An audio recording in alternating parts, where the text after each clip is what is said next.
कैसे हो आप? अच्छे हो? तो हम लोगों ने कल क्या पढ़ा था? हम लोगों ने कल संकुलन क्षमता पढ़ा था कि एससीसी का संकुलन क्षमता कितना होता है और बीसीसी का संकुलन क्षमता कितना होता है। तो एससीसी का संकुलन क्षमता होता है 52.4% और बीसीसी का यानी कि अंतः केंद्रित घनीय एकक कोशिका का संकुलन क्षमता होता है 68.04 या लगभग 68% होता है ना। 0.4 का मतलब तो 68 ही हो गया ना, तो 68% होता है। अब हम लोग पढ़ेंगे एफसीसी की संकुलन क्षमता। एफसीसी माने क्या होता है? फलक केंद्रित घनीय एकक कोशिका, है ना। तो फलक केंद्रित घनीय एकक कोशिका किसे कहते हैं पहले ये मैं जानूं। तो वैसा एकक कोशिका जिसके प्रत्येक कोने पर जालक बिंदु उपस्थित हो और घन पर ये फलक पर भी, फलक समझ रहे हो? देखो ये डब्बा है और ये जो देख रहे हो ये सब इसका क्या है? फलक है ना। 6 फलक है। ये बात मैंने पहले वीडियो में आपको बताया भी था, और जो बच्चे इसको अच्छे से समझना चाहते हैं वो तो कल का वीडियो देखे ही देखे, उसके पीछे वाला वीडियो भी देखे। शुरू से वीडियो हर टॉपिक वाइज वीडियो डाला हुआ है, आप देखें उसको, देखोगे तो बेहतर समझ में आएगा, है कि नहीं। तो क्या है कि एफसीसी किसको कहते हैं कि वैसा एकक कोशिका जिसके प्रत्येक कोने पर जालक बिंदु उपस्थित हो, है ना, तथा प्रत्येक फलक पर भी जालक बिंदु उपस्थित हो, उसे एफसीसी कहते हैं। अब हम इसका संकुलन क्षमता कैसे निकालते हैं ये देखें। तो कल जो पढ़ा है ना उसके लिए इजी है, कुछ नहीं। तो कल वाला से ही आज रिलेटेड होगा। फिलहाल देख लो, ये है आपका क्या? घन, है कि नहीं। अब यहां क्या कह रहा है कि घन के प्रत्येक कोने पर तो जालक बिंदु है ये ना। घन के प्रत्येक कोने पर जालक बिंदु, प्रत्येक कोना माने हो गया क्या? ये देखो ये सब कोना है, ये देखो ये सब क्या है? कोना है। तो घन के प्रत्येक कोने पर क्या है? जालक बिंदु है। लेकिन क्या है? प्रत्येक फलक पर भी जालक बिंदु, यानी यहां पर भी सबके जालक बिंदु है। तो हम लोग अब चर्चा करेंगे किसके बारे में? एफसीसी की। तो एफसीसी किसको कहते हैं? एफसीसी कहते हैं जिसके प्रत्येक कोने पर जालक बिंदु हो और साथ ही साथ बीच में भी, यानी कि फलक पर भी जालक बिंदु हो। तो हम इसको ऐसे इसका स्ट्रक्चर बनाते हैं। देखो ये, अब बोलो सर ये ऐसा क्यों कर दिए? तो जालक बिंदु मतलब होता है अणु परमाणु आयन।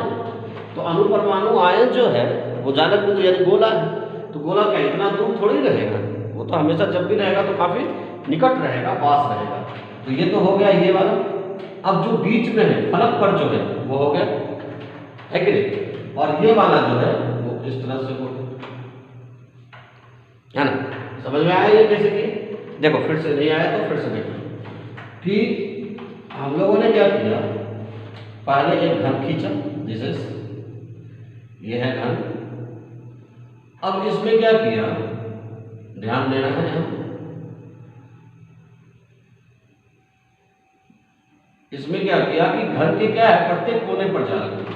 तो जालक बिंदु ठोस में यहां तो नहीं हो गए, कैसे हो गए? ऐसे ऐसे ऐसे ऐसे ऐसे, या बीच में हो गए तो इस तरह, यानी एक दूसरे से सटे हुए होंगे, ना कि एक दूसरे से अलग अलग होंगे। अब ये जो जालक बिंदु है सब कोने पर है, तो सब कोने पर जो जालक बिंदु है वो किस तरह से है? ये कैसे है ना। और बीच में जो फलक पर भी है, तो फलक सब फलक पे है, लेकिन सब फलक की चर्चा न करते हुए हम केवल एक फलक का ही निकालेंगे, है ना। वो सब के लिए हो जाएगा। फिलहाल फलक पर भी एक जालक बिंदु है और यहाँ पर भी एक क्या है? जालक बिंदु है कि नहीं। तो हो गया। अब ये तीनों को हम लोग क्या कर देंगे? मिला दिए, है ना। तो फिर से देखो क्या है, पहले घन के ये हमने यहाँ पर क्या खींचा है? घन खींचा। घन खींचने के पश्चात ये है गोला, जालक बिंदु, है कि नहीं। ये भी है जालक बिंदु, ये भी है जालक बिंदु। अब ये जो जालक बिंदु है वो क्या है? एक दूसरे के संपर्क में है। तो बोलो सर बीच में कहाँ से आ गया? तो ये एफसीसी है और एफसीसी के प्रत्येक फलक पर भी जालक बिंदु होता है। तो जालक बिंदु 3 हो गए। उसके बाद हमने क्या किया? इधर से एक विकर्ण खींच दिया और विकर्ण के बाद ये 2 समकोण त्रिभुज में विभाजित हो गए। फिलहाल तो हम जैसे कल पढ़े थे वैसे ही पढ़ना है। तो माना कि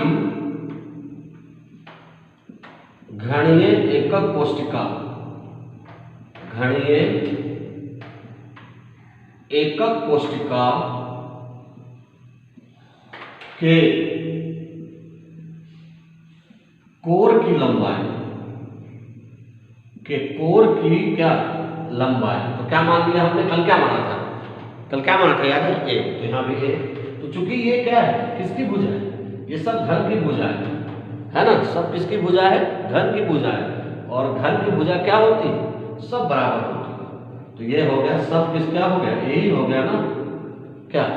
अब इसको हम लोग मान लेते हैं ए है, ये है, बी है, ये सी, ये डी, ई, एफ, जी और क्या एच। तो माना कि क्या हुआ, घनीय का कोष्टिका के कोर की लंबाई को क्या मान लिया हमने, ए, तथा गोला है यानी परमाणु। तो गोले की त्रिज्या, गोले की क्या त्रिज्या, तो गोले की त्रिज्या हमने क्या दे दिया, 8। त्रिज्या को तो 8 से ही सूचित करते हैं ना, इसलिए 8 दे दिया। इसके बाद हम लोग त्रिभुज लेंगे, ध्यान दीजिए, ए बी सी, ये देख रहे हो, ये त्रिभुज या ये त्रिभुज, दोनों में से कोई भी एक त्रिभुज ले सकते हो और वो त्रिभुज है समकोण त्रिभुज। तो त्रिभुज ध्यान देना है, त्रिभुज ए बी सी में, त्रिभुज क्या ए बी सी में, बात समझ रहे, त्रिभुज क्या ए बी सी में, ध्यान दे रहे हैं, त्रिभुज कौन सा है, ए बी सी में, है कि नहीं। तो क्या हो गया ए बी सी में, ठीक वही कल वाला, कर्ण स्क्वायर बराबर क्या होता है, लंब स्क्वायर जोड़ क्या हो गया, आधार स्क्वायर। यही हुआ ना, कर्ण स्क्वायर बराबर क्या हुआ, लंब स्क्वायर जोड़ आधार स्क्वायर। तो कर्ण कौन है, अब इतना लिखना जरूरत नहीं है, लंबा हो जाता है।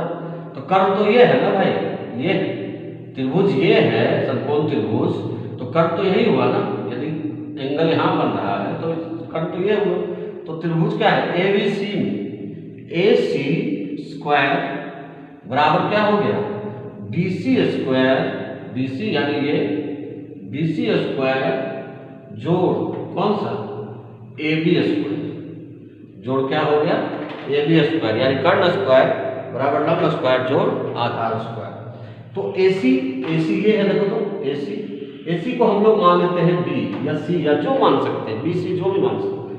तो AC जो है, AC को हमने मान लिया क्या B, तो क्या हो गया B स्क्वायर बराबर, BC को क्या मानना है, देखो तो कहाँ गया BC, ये देखो BC A, तो ये हो गया A स्क्वायर और AB ये भी हो गया क्या A स्क्वायर, क्या। तो B स्क्वायर बराबर, दोनों को जोड़ देते हैं, क्या हो गया 2A स्क्वायर, क्या कोई दिक्कत है।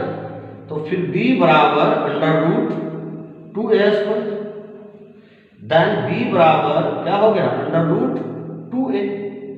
कोई दिक्कत यहाँ तक, ये समझ में आया कैसे होगा। फिर से देखो यहाँ कि यहाँ ध्यान दीजिएगा कि मैंने घन खींचा ना, घन में क्या हुआ कि ये इस या कहीं भी ले सकते हो, कहीं पर भी ऐसा स्ट्रक्चर बना सकते हो, कोई दिक्कत नहीं।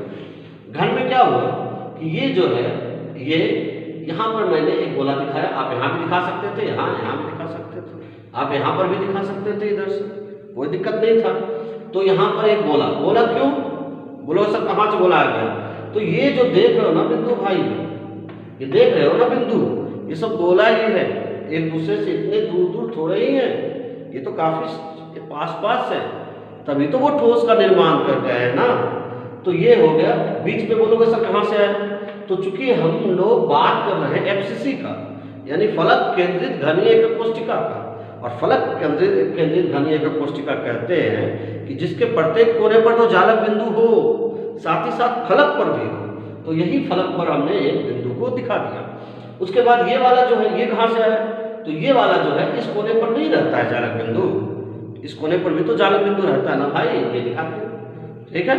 तो माना कि घनीय एकक कोष्टिका के कोर की लंबाई को क्या माना A, तो चूंकि घन है और घन की सब भुजा क्या होती है, बराबर होती है कि नहीं।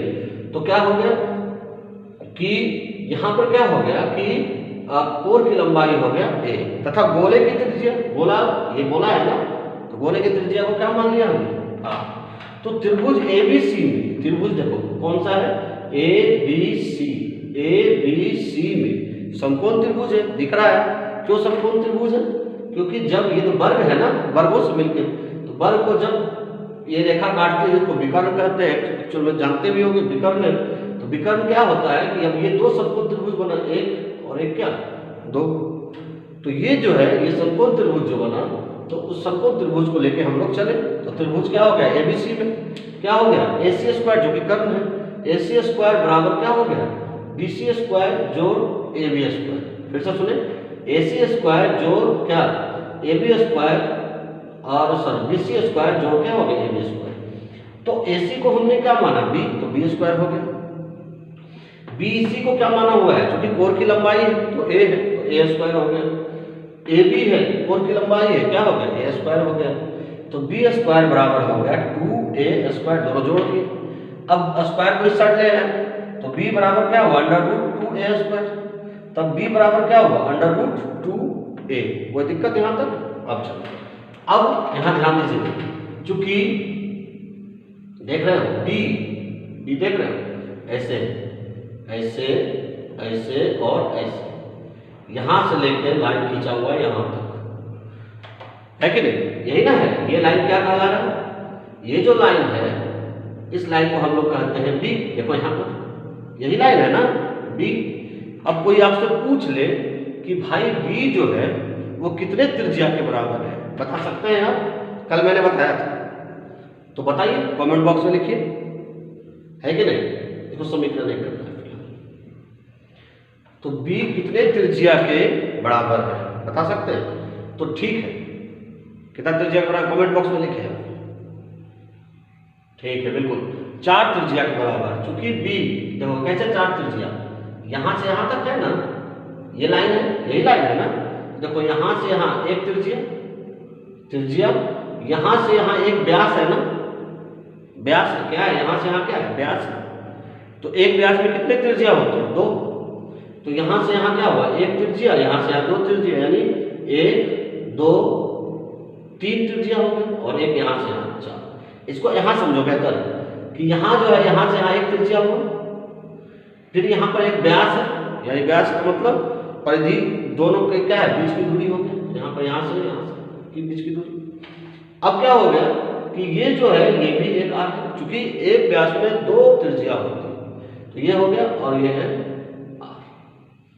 अब ये भी है क्या, आर। तो कुल मिलाकर कितने त्रिज्या हो गए, 1 2 3 4। तो चूंकि B क्या लिख सकते हैं, गोले के 4 त्रिज्या के क्या बराबर होता है, 4 त्रिज्या के क्या होता है, बराबर होता है। तो क्या लिख सकते हैं हम, B बराबर क्या लिख सकते हैं, 1R 2R 3R और 4। बोलो सर 4R कहां से आ गया? तो देखो ना, ये जो B है, ये जो लाइन है B, वो कितने त्रिज्या के बराबर है, वो 4 त्रिज्या के बराबर है, 1 2 3 4। बोलो सर ये कैसे? यहाँ देखो, जब आपको नहीं समझ में आ रहा था, यहाँ तक, यहाँ से यहाँ एक त्रिज्या हुआ कि नहीं, यहाँ से यहाँ 2 त्रिज्या हुआ, यहाँ से यहाँ 3 त्रिज्या हुआ, और यहाँ से यहाँ 4 त्रिज्या। यानी B जो है वो गोले के 4 त्रिज्या के क्या है, बराबर है। यानी B बराबर 4R, यानी कि इसको शॉर्ट में लिख सकते हैं हम लोग 4R। समीकरण क्या कर ले, तो क्लियर, ठीक है ना क्या? तो यहाँ B बराबर है √2A और यहाँ B बराबर है 4R, ठीक है। दोनों का LHS जो है, LHS यानी बायां साइड बराबर है, तो दायां साइड भी क्या होगा, बराबर क्या। फिर से देखो, B बराबर √2A, B बराबर 4R, तो दोनों का जो LHS है यानी बायां साइड बराबर, तो दाहिना साइड भी क्या होगा, बराबर होगा। बिल्कुल ऐसे ही कि यदि राम बराबर है श्याम के, राम बराबर क्या हो, श्याम के ना, और राम बराबर ही हो मोहन के, राम बराबर हो किसके, मोहन के। तो राम बराबर है श्याम के, राम बराबर ही है मोहन के, तो दोनों क्या है, किसके बराबर है, राम के बराबर है ना। श्याम भी किसके बराबर है, राम के, और मोहन भी किसके बराबर है, राम के। इसका मतलब ये हुआ श्याम और मोहन भी एक दूसरे के क्या है, बराबर। क्या नहीं, जैसे मान लो राम 10 रोटी खाएगा तो श्याम भी 10 रोटी खाएगा, फिर यदि राम 10 रोटी खाएगा तो मोहन भी 10 रोटी खाएगा। तो ये भी जब 10 रोटी खाया, ये भी जब 10 रोटी खाया, तो दोनों क्या हो गया, बराबर हो गया। क्या? तो इसको ऐसे भी समझो, यदि नहीं समझते हो तो x बराबर है y के और x बराबर भी है 1 है। क्या? तो x कोई पूछे तब y बराबर कितना है, y बराबर क्या है 1। कैसे? क्योंकि ये भी x बराबर y है, ये भी x बराबर क्या है a है, दोनों किसके बराबर है, x के ही बराबर है। तो दोनों जब x के बराबर है y बराबर क्या हो गया, a हो गया। चलो यहाँ तो क्या हो गया यहाँ पर कि b बराबर √2a और b बराबर 4r, यानी राम बराबर श्याम और राम बराबर मोहन। तो जब राम राम बराबर है तो श्याम मोहन भी क्या होगा, बराबर होगा। तो b बराबर √2a, b बराबर 4r। तो क्या लिख सकते हैं हम, देखो ध्यान से, तब लिख सकते हैं समीकरण 1 एवं 2 से, समीकरण 1 एवं क्या 2 से क्या लिख सकते हैं, √2a ये वाला बराबर 4r, यानी ये बात समझ में आई कैसे लिखे, √2a यानी ये वाला √2a बराबर 4r। तो a बराबर क्या हो जाएगा, √2 नीचे आ जाएगा, तो क्या हो गया 4r/√2। ये भी फॉर्मूला आपको हिसाब बनाने में काम आएगा, जो हम लोग आज बनाएंगे फिलहाल। तो a बराबर क्या हो गया 4r/√2, है ना। फिर से बता दूं यहाँ से, यहाँ तक तो मैंने एक बार बताया। तो क्या हो गया, यहाँ पर क्या है कि चूंकि b कौन है, ये कितने गोले के त्रिज्या के बराबर है, 4, है ना, 1 2 3 4, फिर से 1 2 या 3 4। तो b गोले के 4 त्रिज्या के क्या है, बराबर। तो b बराबर क्या हो गया 4r। इसको हमने समीकरण क्या मान लिया, तो अब समीकरण 1 और 2 से दोनों में क्या देख रहा है कि दोनों का जो LHS है, LHS मतलब बायां साइड, b बराबर √2a और b बराबर 4r, दोनों का जो LHS है वो क्या है, बराबर। तो जब LHS बराबर है तो RHS भी क्या होगा, बराबर होगा।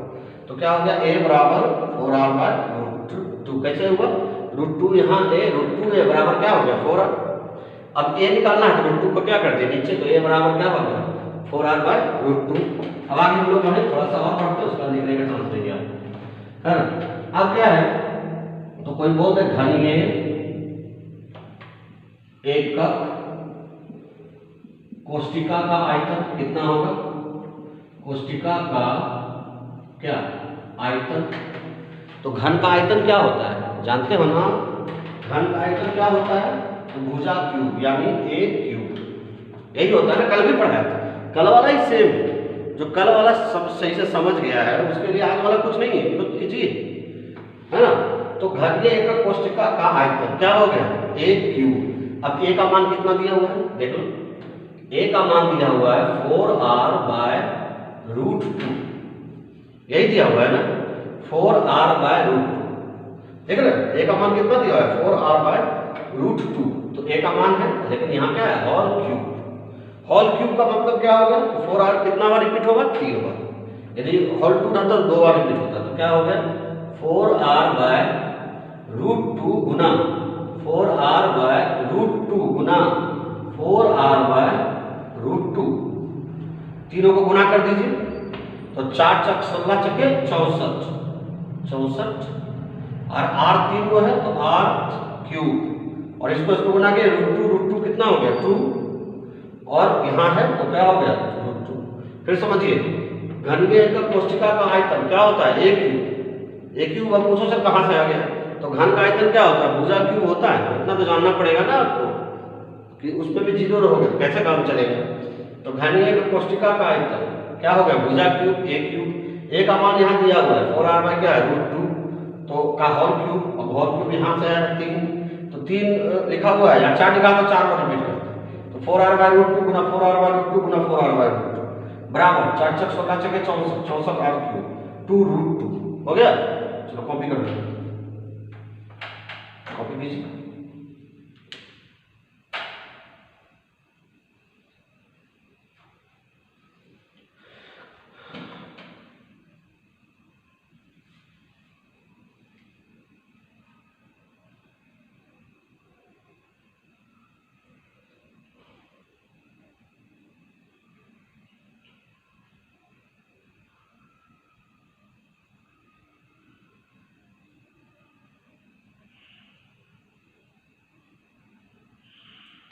तब तक कॉपी करो, मैं एक बार फिर बता देता हूँ, क्यों, जिसको कॉपी करना है करें। तो ये पहले मैंने एक फिगर डाला, ये है घन, ये वाला कहाँ से आया, तो ये है गोला, गोला मतलब परमाणु जो सब पर दिख नहीं रहा है या दिखा नहीं रहा है। और ये है बीच में क्या है, फलक, फलक के बीच में भी एक जालक बिंदु होता है, क्योंकि ये फलक केंद्रित घनीय का कोष्टिका है। इसके बारे में जानना चाहते हो पहले पीछे जाओ, पीछे में इसका टॉपिक पढ़ाया हुआ है, उसके बाद बेहतर समझ में आए, या कल भी पढ़े रहते तो आज बेहतर समझ में आता है। अब ये है आपका क्या, जालक बिंदु यानी परमाणु, जो कि हमने यहाँ पे दिया, ये इसका है। तो क्या है, माना कि घनीय का कोष्टिका के कोर की लंबाई, कोर की लंबाई घन का, कोर की लंबाई मतलब समझते हो, यानी किनारा, ये देखो ना, ये है मान लो घन है, ऐसे घनाभ है, ये देखो ये जो देख रहे हो ये सब है कोर की लंबाई। तो कोर की लंबाई मतलब ये किनारा, ये है, ये है, ये है। तो घन में सब कोर क्या होता है, यानी किनारा क्या होता है, बराबर होता है। तो क्या हो गया कि माना कि घनीय का कोष्टिका के कोर की लंबाई बराबर a तथा गोले की त्रिज्या, त्रिज्या माने क्या है, केंद्र से परिधि के बीच की दूरी, तो गोले की त्रिज्या को क्या मान लिया हमने, r। तो त्रिभुज ABC में, ABC समझे, ABC में क्या हो गया, AC स्क्वायर यानी कर्ण स्क्वायर बराबर BC स्क्वायर, ये वाला BC स्क्वायर जोड़ क्या हो गया, AB स्क्वायर, तो AC स्क्वायर बराबर BC स्क्वायर जोड़ AB स्क्वायर। तो B स्क्वायर यानी AC को हमने क्या माना है, देखो यहाँ लिखा हुआ है B स्क्वायर बराबर BC को तो पहले से जानते हैं, कोर की लंबाई है, ये हो गया A स्क्वायर जोड़ A स्क्वायर। अब क्या हो गया, B स्क्वायर बराबर हो गया 2A स्क्वायर, तो B बराबर क्या हो गया, ये स्क्वायर को इधर किया हमने, तो √2A स्क्वायर एंड B बराबर √2A। अब यहाँ क्या है, चूंकि B गोले के 4 त्रिज्या के बराबर, बस समझ लो, गोले के 4 त्रिज्या कैसे बराबर हुआ, तो देखो ये है B है ना, और ये 3 है गोला, तो ये देखो एक त्रिज्या, यहाँ से यहाँ 2 त्रिज्या, यहाँ से यहाँ 3 त्रिज्या। बोलो सर इसमें एक ही त्रिज्या, इसमें 2 त्रिज्या कैसे, तो ये पूरा गोला है, गोला के बीच का यहाँ से भाग 2 त्रिज्या होगा ना, एक यहाँ से यहाँ, यहाँ से यहाँ, तो ये हो गया एक इसका, 2 को इसका, 3 और 1 4, तो B बराबर क्या हो गया 4 है, 4 त्रिज्या बराबर। तो यहाँ है B बराबर √2A और B बराबर 4 है कि नहीं। तो समीकरण 1 और 2 से क्या हो गया, √2A, ये देखो √2A बराबर 4 है। तो हमको निकालना है A, आगे हम इस पर हिसाब भी बनाएंगे, आगे क्या बनाने ही वाले हैं। A बराबर क्या हो गया 4r/√2 क्या, तो घनीय का कोष्टिका का आयतन क्या होता है, तो घनीय का कोष्टिका का आयतन भुजा क्यूब होता है, भुजा क्या है A क्यूब हो गया ना, तो A क्यूब यानी A का मान दिया हुआ 4r/√2, 4r क्या हमने दिया √2 का होल क्यूब, अब 3 है तो 3 बार रिपीट किया, 4r/√2 गुना 4r/√2 गुना 4r/√2 बराबर 4 × 16 = 64, 64 r क्यूब बटे √2 गुना कीजिए 2 आ जाए 2√2। कॉपी कर लीजिए जल्दी से, है ना, कॉपी करने का चांस बहुत हो गया। अब आगे बढ़िए, थोड़ा सा और बचा हुआ है, स्क्रीनशॉट भी ले सकते हैं भैया, यदि लिख थोड़ा सा दिक्कत हो लिखने में तो स्क्रीनशॉट ले लो, आसानी से लिख लो, क्यों।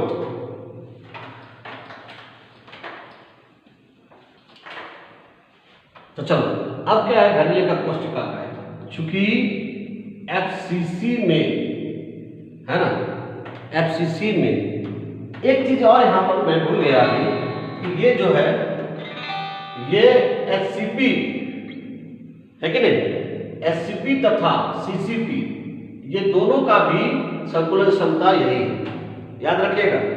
SCP और CCP, याद है SCP क्या है, हेक्सागोनल क्लोज पैकिंग, और CCP है क्यूबिक क्लोज पैकिंग, ये दोनों का भी संकुलन क्षमता यदि बोले तो यही वाला जो मैं निकाल रहा हूँ फिलहाल, दोनों एक जैसा ही होता है।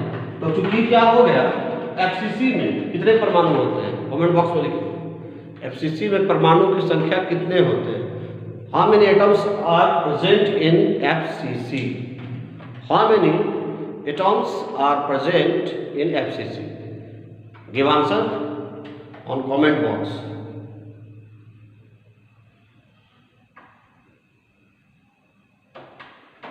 चलिए नहीं है, चूंकि FCC में परमाणु की संख्या कितनी 4 होती है, कितनी होती है भाई मेरे, 4 होती है। तो क्या हो गया, परमाणु की संख्या कितनी होती है 4। इसके बारे में जानना चाहते हैं तो पीछे के वीडियो में जाइए, लेक्चर 4 या 5 या 6 हमको याद नहीं है, लेकिन उसमें आपको ये देखने को मिलेगा कि FCC का परमाणु संख्या कितना होता है और कैसे होता है कि नहीं। तो आप जाके देखें वीडियो उसको। डायरेक्ट आप मान लीजिए इस वीडियो को देखेंगे तो थोड़ा दिक्कत होगा आपको, पीछे से जितना भी वीडियो है देखते हुए आइए, उसके बाद ये समझिए, बेहतर समझ में आएगा। क्योंकि FCC में परमाणु की संख्या कितनी होती है? 4 होती है। तो क्या हो गया? 4 परमाणु का आयतन, या खाली परमाणु का भी आयतन लिख सकते हो। तो 4 परमाणु का आयतन। अब 4 परमाणु बोलो क्यों? क्योंकि SCC में हमने 1 परमाणु का आयतन लिखा था, BCC में 2 परमाणु का, क्योंकि 2 परमाणु थे, और आप कितने परमाणु है? 4, तो 4 परमाणु का आयतन। तो परमाणु का आयतन मतलब क्या होता है? परमाणु का आयतन 4/3 पाई आर क्यूब, याद है ना? 4/3 क्या? पाई आर क्यूब, यही होता है ना। तो चूंकि कितने परमाणु है? 4, तो ये तो 1 परमाणु का होगा ना। तो 4 परमाणु का क्या किए? 4 से गुना कर दिए। समझे बात? कि 1 परमाणु का आयतन है 4/3 पाई आर क्यूब, तो 4 परमाणु का कितना आयतन होगा? यानी बात समझे इसको, कि एक आदमी 5 रोटी खाता है, तो 4 आदमी कितना रोटी खाएगा? तो हम क्या करेंगे? 5 और 4 को गुना कर देंगे। उसी तरह से 1 परमाणु का आयतन 4/3 पाई आर क्यूब है, तो 4 परमाणु है मेरे पास, तो उसका आयतन क्या होगा? 4 से गुना कर दिए, बस। अब आगे अब हम लोग देखेंगे संकुलन क्षमता, बस लास्ट हो गया, और इसका फॉर्मूला लिखेंगे, बस हो गया। संकुलन क्षमता प्रतिशत बराबर क्या होगा? याद है? तो 4 परमाणु का आयतन, 4 ये वाला 4 परमाणु का क्या? आयतन बटे घनीय, देखो ये वाला घनीय एकक कोष्टिका का आयतन, घनीय एकक कोष्टिका का क्या? आयतन गुणा 100, गुणा 100। तो देखिएगा 4 परमाणु का आयतन कितना दिया हुआ, देखो तो लिखा हुआ है। तो 4 गुणा 4/3 पाई आर क्यूब बटे घनीय एकक कोष्टिका का आयतन कितना दिया हुआ, देखो यहाँ दिखा है ना, 64 आर क्यूब बटे 2√2। तो क्या हो गया? 64 आर क्यूब बटे 2√2। तो आर क्यूब और आर क्यूब क्या हुआ? कट गया, कैंसिल हुआ ना। समझे बात को? आर क्यूब और आर क्यूब क्या हुआ? कैंसिल हो गया।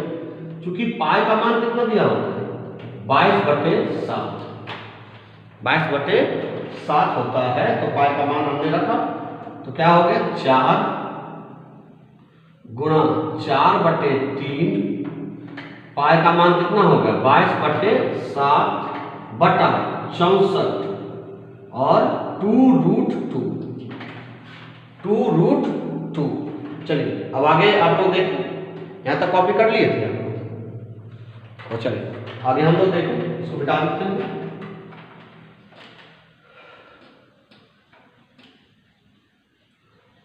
ये समझे कैसे है? ये समझे फिर से, यहाँ दिखाई नहीं दे रहा हो तो इधर देख लो, इधर देखो। तो क्या हो गया कि यहाँ पर देखो ये कैसे आया? तो 4 परमाणु का आयतन, 4 परमाणु का आयतन अभी पीछे लिखा हुआ था, 4 गुना 4/3 पाई आर क्यूब, और घनीय एकक कोष्टिका का आयतन यहाँ लिखा हुआ था 64 r cube 2√2। R cube cut गया। पाई का मान कितना होता है? 22.4 या 3.14, जो लिखना चाहते हैं। 3.14 से दिक्कत होगा ज़्यादा गुना भाग करने में, तो ये चीज़ है। तो 4 गुना 4 बटे क्या हो गया? 3, और पाई का मान कितना हो गया? 22/7 बटा 64 है कि नहीं, और 2√2। ये 2√2 ये दोनों ऊपर चला गया, और 7 और 3 जो है वो कहाँ आ गया? नीचे आ गया।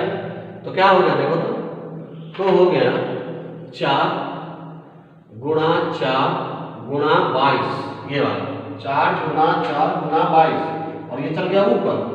तो क्या हुआ? 2√2 बटा 64 है कि नहीं, गुणा 7 और 3 दोनों है, 3 गुणा 7। अब सबको गुना कर दो, देखो कितना आता है। तो 4 से यहाँ पर भागा दे दो फिलहाल, तो 4 से भागा दोगे तो क्या कितना हो जाएगा? तो 16 × 64 हो गया ना। फिर 4 से भागा दो तो कितना हो गया? 4 × 16 हो गया। फिर ये 2 जो है, इस 2 से इसको काट दो, 2 तो 4, फिर 2 से 11 बार में इसको काट दो, कट गया। कट गया ना, अब लगता है कटेगा नहीं, 100 है गुना 100 है, यहाँ पर भी 100 है। अब क्या हो गया, क्या क्या बचा ये देख लो, तो बचा 11√2 गुणा 100 बटे 3 गुना 7 या 3 गुना 7 डायरेक्ट ना लिख के ऐसा 3 गुना 7। तो √2 का मान कितना होता है जानते हैं आपको? √2 का मान होता है, √2 का मान होता है 1.414। कितना होता है भाइयों, कितना होता है बच्चों? तो √2 बराबर होता है 1.414। तो रखिए मान बन गया। तो 11 गुना 1.414 गुना 100 बटा 27 भागा दे दीजिए, पहले गुना कर दीजिए इस तीनों को। गुना करने के बाद कितना आता है देख लो, तो गुना करते हैं 4 1 4 1 1 तो 4 हो गया, फिर 1 हो गया, 4 हो गया, 1 हो गया, फिर क्या हो गया 4 1 4 1 कितना हो गया 4 5 5 5 1 यानी 1 2 3 15.554 बटे 21 गुना 100 भी है ना। ये दोनों को गुना कर दो, ये दोनों को गुना करो तो आ जाएगा 1555.4 बटे 21। आंसर आएगा इसका 74 कुछ आता है 06 आता है लगभग, लेकिन लगभग हम लिख सकते हैं कितना 74%, और यही इसका उत्तर होगा। फिर से देख लो, यहाँ से उसके पीछे 2 मिनट चुका है, इसमें उसको दिखाना है मुश्किल है कि चूंकि एफसीसी में परमाणु की संख्या कितनी 4 होती है, तो 4 परमाणु का आयतन क्या हो गया 4, यानी एक परमाणु का आयतन होता है 4/3 πr³। तो 4 परमाणु का कितना हो जाएगा 4 गुना 4/3 πr³ हो गया। अब संतुलन क्षमता है, संतुलन क्षमता प्रतिशत क्या होता है, तो 4 परमाणु का आयतन बटे घनीय एकल कोशिका का आयतन गुणा 100। तो 4 परमाणु का आयतन यहाँ देखो लिखा हुआ है 4 गुना 4/3 πr³ और घनीय एकल कोशिका का आयतन क्या हो गया 64√2 r³ भी है, जो कि r³ क्या हुआ कट गया है ना, क्योंकि पाई का मान कितना होता है 22/7 होता है, ये नहीं लिखना है, ये तो गुना किया था मैंने। फिर अब देखो कि ये क्या हो गया 4 गुना 4/3 गुना पाई का मान है 22/7 है ना, बटे 64 2√2। तो यहाँ पे क्या हो गया 4, ये √2 2√2 ऊपर चला गया और 7 3 जो है ये दोनों नीचे आ गए। तो क्या हो गया कि 4 से ये भागा किया, ये यहाँ पर कटा, तो 4 16 को कितना बार में 16 बार में कटा, 16 जगह 64, फिर इस 4 से तो ये 16 जगह 64 4 बार में आया, 4 4 फिर क्या हो गया 4 बार में ये 16 काटे 4 आया ना। फिर क्या हो गया कि ये 2 बार में काटे 2 और 2 से फिर ये 2 बार में काटे 2 बार में आया है कि नहीं, और ये हो गया आपका 22, यानी कि 2 से 22 काट दिया 11 बार। फिर से देखो इसको क्या हो गया 4 64 4 से 64 को काटे तो कितना बार में आया 16 बार में। अब ये जो 16 है फिर ये 4 से 16 को काटे 4 बार में आ गया। अब ये जो 2 है ये यहाँ पर आ गया 4 है कि नहीं, उस 4 से हम क्या किए 2 दूनी 4 कर दिए और 11 दूनी 22 कर दिए है ना। फिर 2 और ये दोनों क्या है काट दिए क्या, तो क्या हो गया क्या बचा 11√2 गुणा 100 और नीचे क्या बचा 3 गुणा 7। तो √2 का मान कितना होता है देखो लिखा हुआ है 1.414, तो 11 गुना 1.414 गुणा 100, ये दोनों को गुना करिए 15.554 आया बटे 21, ये दोनों को गुना किए गुणा 100, जब दोनों को गुना किए तो आया 1555.4 बटे 21, भागा दोगे तो आ जाएगा कितना 74.06%, लेकिन लगभग हम इसको लिख दिए 74%। यानी कि एफसीसी का संतुलन क्षमता कितना होता है 74, एससीपी का संतुलन क्षमता कितना होता है 74, सीसीपी का संतुलन क्षमता कितना होता है 74%। याद रहेगा, चलो कॉपी कर दो फिलहाल। अब यहाँ से थोड़ा सा न्यूमेरिकल पर चर्चा होगा।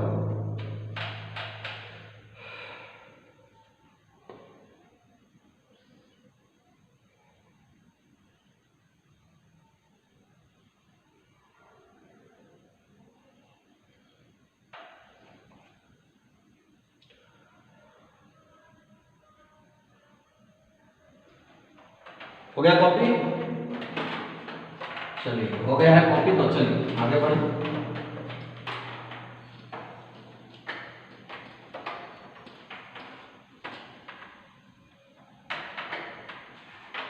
कॉपी हो गया? चलो अब यहां देखो कि जो है, अब जो हम यहां से न्यूमेरिकल थोड़ा बनाएंगे, देखते हैं बनता है कि नहीं आपसे। विभिन्न एकक कोष्टिका के कोर की लंबाई, कोर की लंबाई यानी कि ए, विभिन्न एकक कोष्टिका के लिए कोर की लंबाई क्या है, हम लोग शॉर्ट में देख लेते हैं ताकि हिसाब बनाने हमको आसान हो। एससीसी के लिए, एससीसी के लिए ए बराबर क्या है? 2r, है ना, कल पढ़ाया था मैंने। उसके बाद बीसीसी के लिए, बीसीसी के लिए ए बराबर क्या है? याद है, कल पढ़ाया था, बोलो क्या है? बीसीसी के लिए क्या है? 4r बाय क्या? √2 है। 4r बाय √2, √3 हो, 4r बाय क्या? √3। और एफसीसी के लिए आज हम लोगों ने निकाला, एफसीसी के लिए ए बराबर क्या है? तो ए बराबर है क्या? 4r बाय क्या? √2।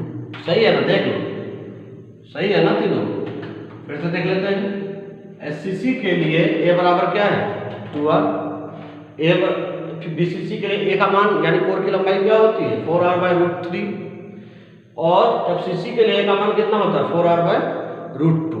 अब हम लोग पहले कॉपी कर लो, उस पर न्यूमेरिकल हम लोग चर्चा अब करेंगे, थोड़ा सा देख लो। इजी इजी है लेकिन एग्जाम में आया हुआ न्यूमेरिकल, इसलिए ध्यान से।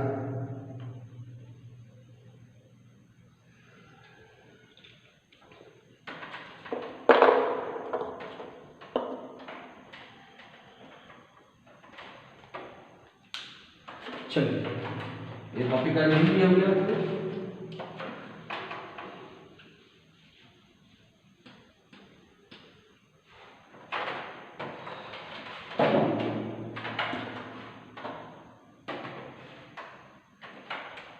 क्वेश्चन है कॉपर परमाणु की त्रिज्या, फिर से देखिएगा क्या है क्वेश्चन है। कॉपर परमाणु की त्रिज्या 128 pm है। pm माने पिकोमीटर। एक पिकोमीटर बराबर कितना होता है? 10 पर पावर -12 मीटर, यही होता है ना, एक पिकोमीटर बराबर। चलो तो कॉपर परमाणु की त्रिज्या 128 pm है ना। यदि यह किसमें? एफसीसी जालक में क्रिस्टलीकृत होता है, क्रिस्टलीकृत क्या होता है, तो इसके कोर की लंबाई यानी ए, कोर की लंबाई ज्ञात करें। पहले क्वेश्चन समझे, इजी है क्वेश्चन, एग्जाम में आता है आपके कई नंबर में, ये आपके 2 नंबर में कई बार एग्जाम में पूछा भी, एग्जाम में आता है। फिलहाल कॉपर, यहाँ क्वेश्चन दिया हुआ है कॉपर परमाणु की त्रिज्या कितनी है? 128 pm है, यानी 128 पिकोमीटर है। इसको मीटर में नहीं बदलना है, यहाँ वो सब नहीं है कि मीटर बदलो, सेंटीमीटर बदलो, ये जो इकाई है उसमें बदलो, कोई जरूरी नहीं है। जैसे है वैसे ही छोड़ दो। मान लो pm है तो pm में छोड़ दो, मीटर में है तो मीटर में छोड़ दो, एंगस्ट्रम में तो एंगस्ट्रम में भी छोड़ दो, कोई दिक्कत नहीं, उसको चेंज नहीं करना है मीटर में। तो यहाँ क्या है? कॉपर परमाणु की त्रिज्या 128 pm है। यदि यह एफसीसी जालक में क्रिस्टलीकृत होता है, तो इसके कोर की लंबाई यानी ए ज्ञात करें। तो क्या है एफसीसी के लिए फॉर्मूला देखो, एफसीसी के लिए क्या फॉर्मूला है, ए बराबर 4r/√2 है कि नहीं, दो लाइन का तो हिसाब है। तो ए बराबर हो गया, आर का मान दिया हुआ है ना, आर का मान, आर माने त्रिज्या, आर कितना है 128 pm, क्या सही है ना। चलो तो ए बराबर कितना हो गया, तो 4 गुना कितना 128/√2 का मान कितना होता है 1.414, भागा कर दीजिए आंसर आ गया क्या। तो चलिए ये पहले हम ही लोग कर लेते हैं, क्या देखते हैं। तो 4 से पहले गुना कर दीजिए या फिर 4 से काटिए, कटेगा, दशमलव को यहाँ से हटाइए, डायरेक्ट भागा भी कीजिए तो कोई दिक्कत थोड़ी है। तो ये आपको यहाँ से हटाइए, कितना जीरो आ गया 3 जीरो आ गया।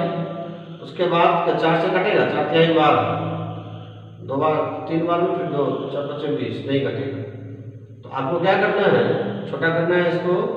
तो क्या हो गया इसका 707 है कि नहीं, और 2 दूना 4 हो गया।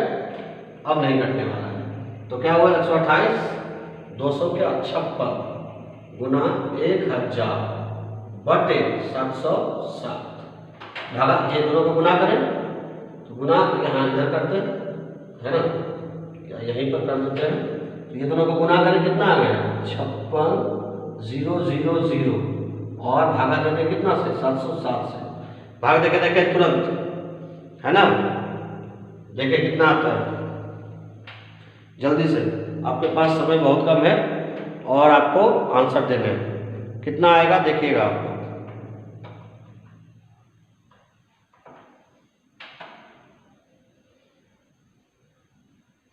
हो गया कितना आएगा, इसका लगभग आएगा 362 pm, लगभग, दशमलव कुछ करके आएगा, उतना याद है नहीं या उतना डिवाइड करना भी मुश्किल है, देख लो। इसका लगभग आएगा कितना 362 pm। तो फिर से एक बार देख लो कैसे मैंने बनाया। कॉपर परमाणु की त्रिज्या 128 pm है। यदि यह एफसीसी, देखो यहाँ इसी को देखना है, एफसीसी है तो एफसीसी के लिए फॉर्मूला लगाना है, बीसीसी है तो बीसीसी के लिए लगाना है। जालक में क्रिस्टलीकृत होता है जिसके कोर की लंबाई ज्ञात है। तो एफसीसी के लिए ए बराबर क्या हो गया 4r/√2, तो आर बराबर कितना दिया हुआ है 128 pm, तो ए बराबर क्या हो गया, तो 4 गुना आर का मान 128 है गुना 1000 है कि नहीं। अब 1000 कैसे आया, दशमलव हटाए, 3 अंक था 3 जीरो दिए, उसके बाद तो ये 2 दूना 4 कर दिए और 2 से काटे तो ये हो गया 707। अभी तीनों को गुना किए तो 56 गुना 1000 आ गया 2,56,000/707। जब दोनों को भाग दिए तो 300 कितना आ गया 62 आ गया, और यही आपका आंसर है। कॉपी कर लीजिए, आगे का हिसाब आपके लिए तैयार जल्दी से।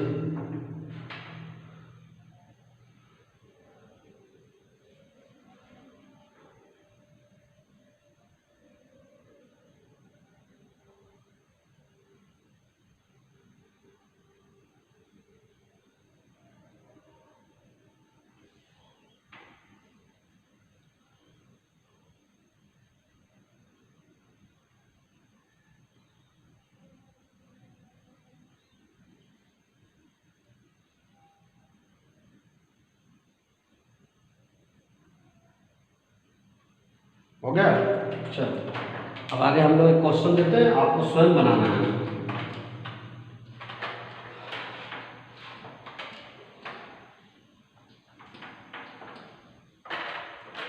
देखिए क्वेश्चन है, ध्यान दीजिएगा, बनाना है। क्वेश्चन है क्रोमियम, नाम सुने हो ना, क्रोमियम जिसका भी परमाणु संख्या 24 होता है और संकेत Cr होता है ना। तो क्रोमियम परमाणु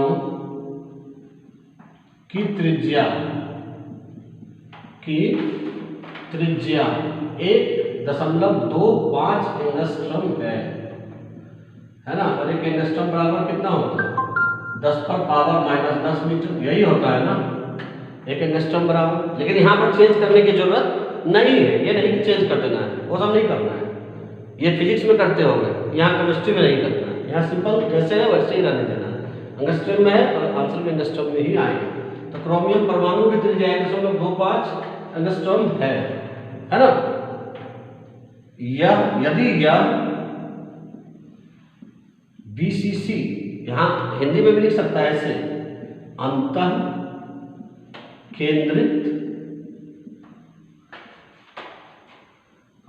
केंद्रित जालक, ऐसे लिखा इतना लिख सकता है, जालक में क्रिस्टलीकृत होता है, क्रिस्टलीकृत क्या होता है तो कोर की लंबाई ज्ञात करें, कोर की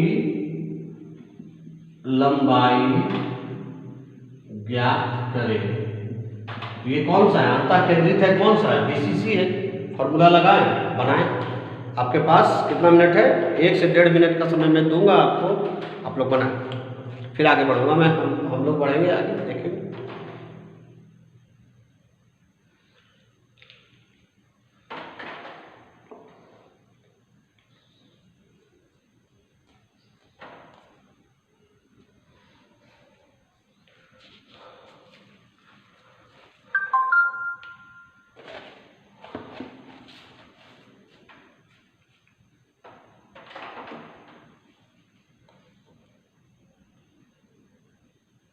हो गया। फिर से प्रश्न देख लीजिए, क्रोमियम परमाणु की त्रिज्या कितना, 1.25 एंगस्ट्रॉम है।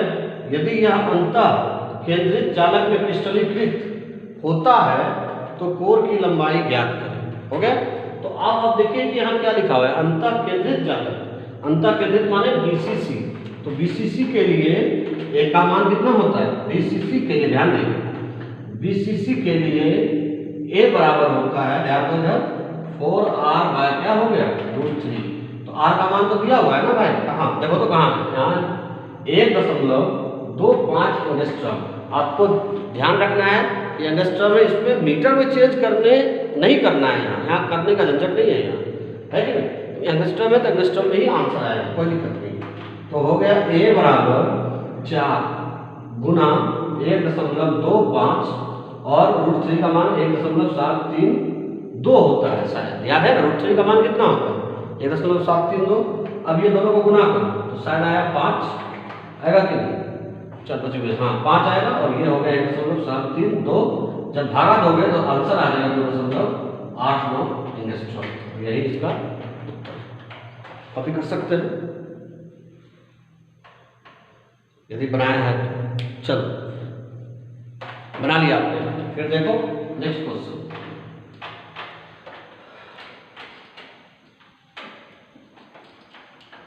देखिए क्वेश्चन है, अब ये क्वेश्चन अब 2017 में आया था या 18 में आया था, मुझे याद नहीं है, लेकिन ये एग्जाम में आया हुआ क्वेश्चन है।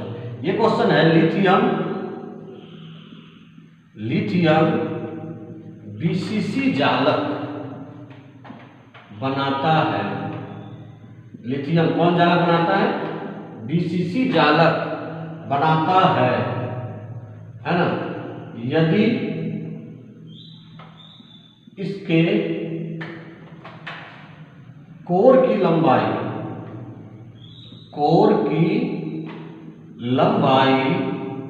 351 pm हो, यानी A दिया हुआ है इसमें बबुआ, A 351 pm हो, तो लिथियम की त्रिज्या क्या होगी।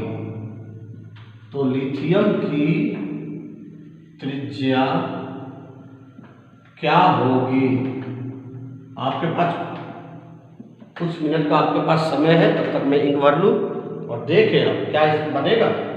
आपका यहाँ A दिया होगा, R निकालना है, क्या बन जाएगा, देखो कोशिश करो,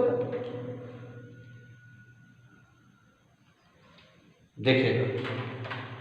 तो चलो नहीं हुआ, अब देखो तो क्या हो गया कि यहाँ BCC है तो फॉर्मूला तो ये होगा ना भाई, A बराबर 4R बाय √3, यही है ना।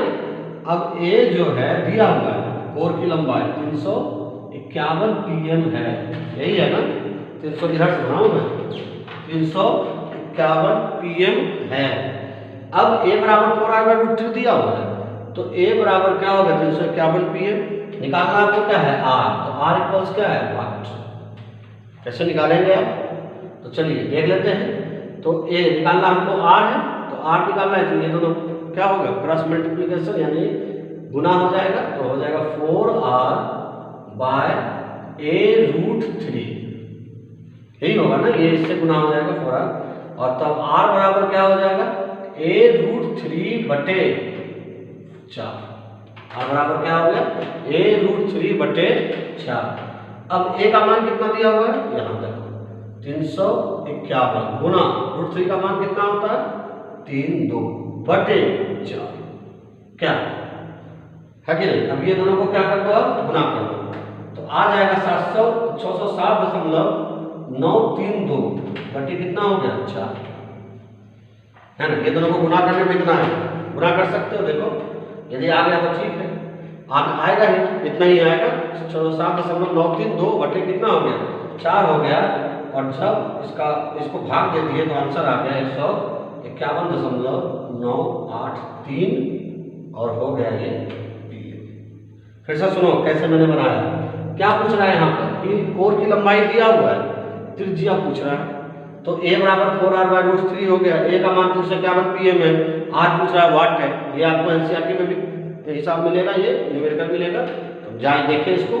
4r बराबर क्या हो गया तिरछा तिरछी गुना पर तिरछा तिरछी गुना, ये तो क्या हुआ यानी कि क्रॉस मल्टीप्लिकेशन, शुद्ध इंग्लिश भाषा में बोले तो देन a√3, तो r बराबर क्या हो गया a√3 बटे 4। अब a का मान कितना 351 गुना 1.732 बटे 4, ये दोनों को गुना किया इतना आया, इतना से भागा किया इतना आया, हो गया कॉपी करो। फिर नेक्स्ट और लास्ट हिसाब दे रहे हैं आपको बनाना है, देखते हैं आपसे बनता है कि नहीं, और अगला कमेंट बॉक्स में आंसर दे दीजिए।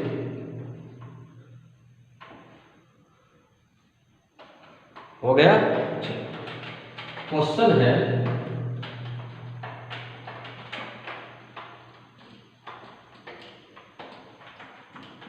नेक्स्ट क्वेश्चन है एल्यूमिनियम, नाम सुने एल्यूमिनियम, ये देखो भाई ये भी तो एल्यूमिनियम दिखाई नहीं दे रहा होगा लेकिन है एल्यूमिनियम है, परमाणु संख्या 13। एल्यूमिनियम FCC जालक बनाता है, FCC जालक क्या बनाता है यदि इसके कोर की लंबाई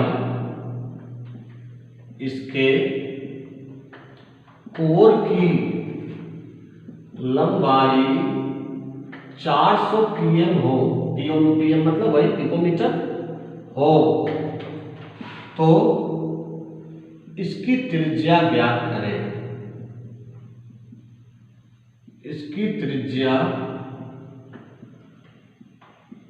ज्ञात करें, है कि नहीं। बनाइए देखिए तो बनेगा, आपके पास 1 मिनट का समय है, बन गया तो ठीक।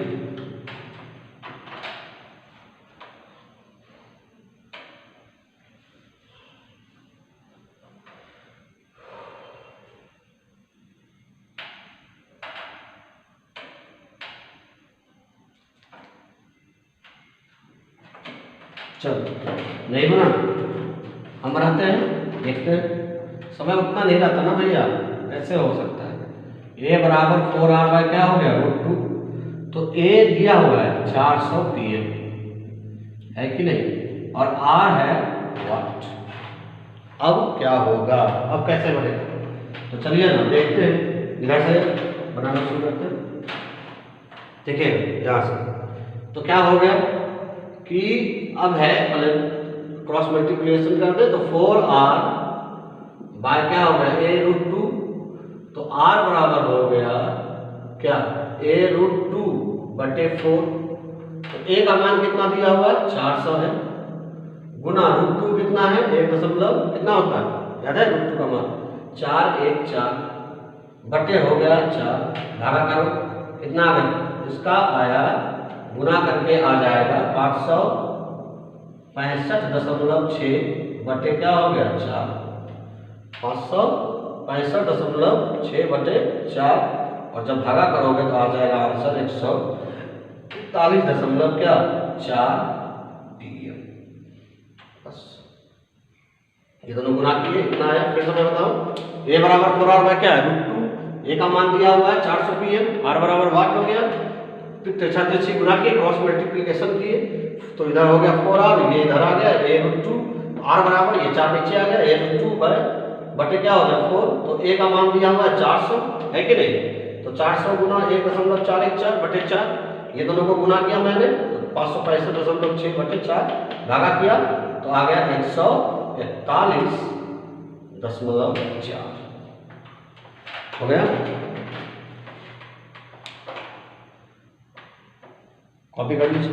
अब स्क्रीन पे आपको कुछ क्वेश्चंस दिखाई देंगे, प्रश्न है दिखाई दे रहे हैं।